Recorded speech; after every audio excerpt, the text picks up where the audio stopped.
వంశానాం మాతృవంశానాం దశపూర్వేషాం దశాపరేషాం శాశ్వత బ్రహ్మలోక నిత్య నివాసిద్ధ్యర్థం అని చెప్పేసి సంకల్పం చెప్తాం.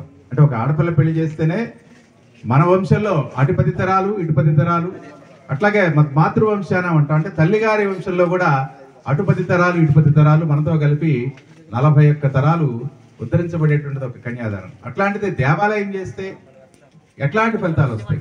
అదిగో ఆ రకమైనటువంటి ఉన్నతమైనటువంటి ఫలితాలంతా కూడా మీరు ఇక్కడ పొందుతున్నారు. మరి చాలా శ్రమకి వచ్చి ఎన్నో ఇబ్బందులు పడి కూడా ఆలయ నిర్మాణం పూర్తి చేసుకొని ఈరోజు ప్రతిష్టకి రావటం అనేటువంటిది చాలా గొప్ప విషయం.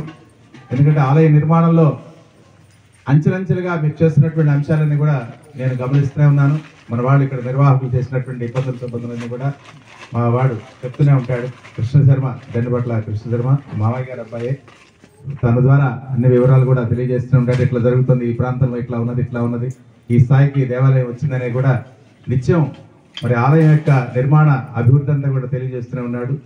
ఈ సందర్భంగా మరి త్రయాణిక దీక్షాపూర్వకంగా అంటే నిన్న సాయంకాలం మొదలుపెట్టారు సంకల్పం. నిన్న సాయంకాలం చేశారు. ఈరోజు మంగళవారం కాబట్టి నిన్న సాయంకాలం నుంచే ప్రారంభం చేయడం అనేటువంటిది చాలా విశేషం. అట్లాగే ఈ గ్రామానికి పెద్ద చరిత్ర ఉన్నది. ఇక్కడ దైవారాధన, అట్లాగే మీ గ్రామానికి ఉన్నటువంటి చుట్టుపక్కల గ్రామాల్లో కూడా భజన సంకీర్తన చాలా విశేషమైనటువంటి పేరు ఉన్నది. ముట్లూరు అంటే చాలా పెద్ద పేరు. అట్లాంటిది మీరు ఇట్లా ఈ దేవాలయంలో మళ్ళీ ఇంకొకసారి మీ భక్తిని చాటుకోవటం, ఆ సీతారామచంద్ర స్వామి విశేషమైనటువంటి దివ్యాశీస్సులన్నీ కూడా మీకు మీ గ్రామం మీద కూడా సుభిక్షంగా ఇస్తూ అందరినీ కూడా కాపాడాలని చెప్పేసి మరి ప్రార్థిస్తూ నాకు ఈ అవకాశం ఇచ్చిన పెద్దలందరికీ కూడా ధన్యవాదాలు తెలియజేసుకుంటున్నాం. జై శ్రీరామ్.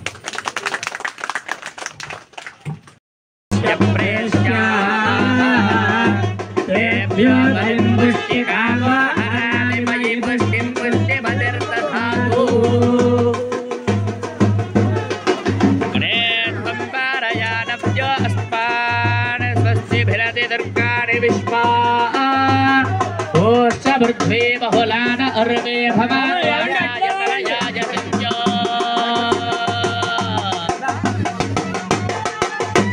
నెంబర్ 1 చూస్తాం కదా, అర్థమైపోతుంది చూడగానే.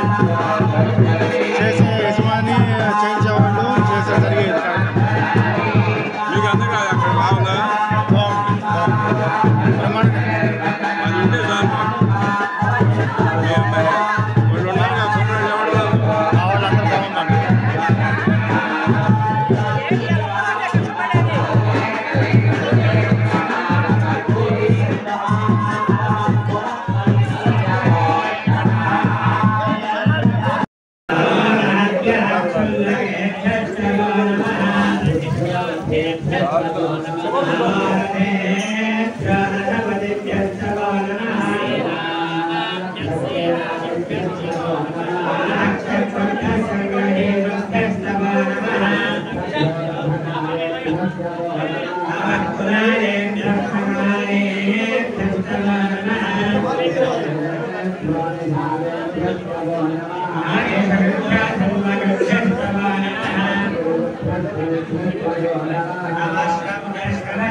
Thank you.